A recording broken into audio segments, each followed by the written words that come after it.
नमस्कार दोस्तों, आज मैं आपको जितिया व्रत की नई कथा सुनाने जा रही हूँ। एक गांव में एक सेठ रहता था। उसकी दो पत्नियां थीं। दोनों पत्नियों को एक एक बेटी थी। पहली वाली बेटी का नाम सुखू और छोटी वाली बेटी का नाम दुखू था। बड़ी वाली बहुत ही चालाक थी, इसलिए वह घर पर राज करती थी। वह और उसकी बेटी सुख से रहते, सैर करते। बेचारी छोटी वाली बहुत विनम्र, सीधी साधी और भक्ति भाव वाली थी, इसलिए घर का सारा काम उसे करना पड़ता था। माँ के साथ साथ दुखू को भी खूब खटना पड़ता था। सेठ भी उन दोनों पर कोई ध्यान नहीं देता था। एक दिन सेठ की आकस्मिक मृत्यु हो गई। बड़ी वाली ने सारा संपत्ति हड़प लिया और छोटी तथा दुखू को घर से निकाल दिया। बड़ी अपनी बेटी के साथ शान से रहने लगी। छोटी वाली सूत काट कर कपड़े बुनकर बेचने पर जो मिलता उसी से रूखी सूखी खा लेती। एक दिन दुखू की माँ ने पड़ोस में सुना, जितिया का व्रत करने से सारे दुख दूर हो जाते हैं। दुखू की माँ ने जितिया व्रत करने का विचार बना लिया। दुखू ने कहा, माँ, मैं भी आपके साथ व्रत करूंगी। बिहार में कहावत है कि 12 साल की बिटिया करेली खर जितिया। इस प्रकार दुखू और उसकी माँ ने जितिया का व्रत किया। दुखू की माँ ने कहा, बेटा, रुई धूप में डाल दिया है। मैं पड़ोस में कहानी सुनने जा रही हूँ। सुनकर आऊंगी तो तुम्हें भी सुना दूंगी। दुखू ने कहा, ठीक है माँ। दुखू के माँ के जाते ही भगवान की कृपा से हवा का एक झोंका आया और रुई उड़कर ले गया। दुखू ने पकड़ने की बहुत कोशिश की, पर रुई हाथ नहीं आई। वह रोने लगी। उसे रोता देख पवन देव ने कहा, मेरे पीछे पीछे आ, मैं तुम्हें रुई दिला दूंगा। दुखू पवन देव के झोंके के पीछे पीछे चल दी। कुछ आगे जाने पर एक गाय मिली। गाय बोली, बेटी, मेरे चारों ओर गोबर पड़ा है, जरा इसे साफ कर दो। मेहनत और दूसरों की सेवा करने की आदि दुखू ने गोबर साफ करने लगी। सफाई करके उसने घास का पूला भी गाय के आगे डाल दिया और पानी की बाल्टी भी पास में रख दी। और आगे बढ़ने पर एक केले के पेड़ के आग्रह पर दुखू ने उसके नीचे गिरे पत्ते हटाए, वहां की सफाई की और फिर आगे बढ़ी। आगे घोड़ा बंधा मिला। घोड़े ने कहा, मैं कई दिन का भूखा प्यासा हूँ, मुझे कुछ खाने को दे दो। दुखू ने उसे घास काट कर दी, पानी लाकर दी। आगे एक चांदी के सफेद बालों वाली बुढ़िया माई सूत काट रही थी। वह चांद की माँ थी।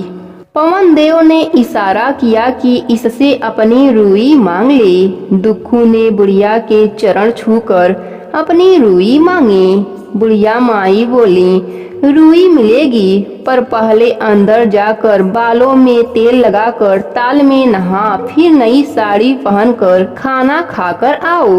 दुखू भीतर गई। बालों में तेल लगाकर उसने ताल में डुबकी लगाई।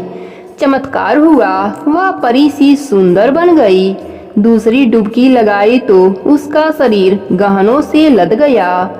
तीसरी डुबकी लगाने की उसकी हिम्मत नहीं हुई। उसने कच्छ में आकर कीमती साड़ियाँ छोड़कर सादी सी साड़ी चुनकर पहनी। वह भोजन कच्छ में गई।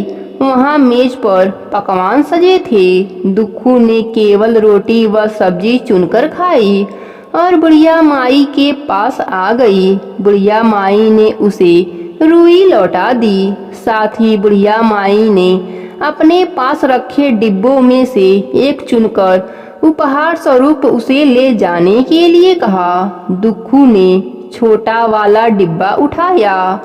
रास्ते में लौटते समय घोड़े ने उसे सोने की असरफियां से भरा घड़ा दिया। केले के पेड़ ने सोने के केले का एक गुच्छा दिया।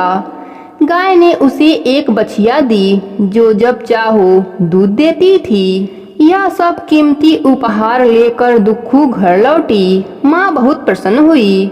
उनके दुख के दिन फिर गए। रात को दुखू ने उपहार में मिला डिबिया खोला तो उसमें से एक सुंदर राजकुमार निकला। उसने दुखू से विवाह कर लिया।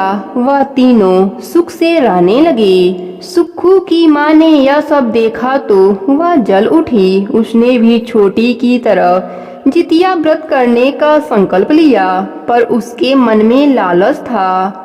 वह भी रुई धूप में डालकर कथा सुनने चली गई। भगवान उसे सबक सिखाने के लिए रुई पवन देव की सहायता से उड़वा दिए। जब रुई उड़ गई तो सुखू उसको लाने के लिए गई। रास्ते में गाय, केले व घोड़े ने सुखू से वही विनती की जो दुखू से की थी, परंतु सुखू को सेवा करना आता कहाँ था। वह मुंह बिचकाकर आगे चल दी। उसने सूत काटती बुढ़िया माई से रुई और डिब्बा देने का ऐसे आदेश दिया जैसे वह नौकर को हुक्म दे रही हो।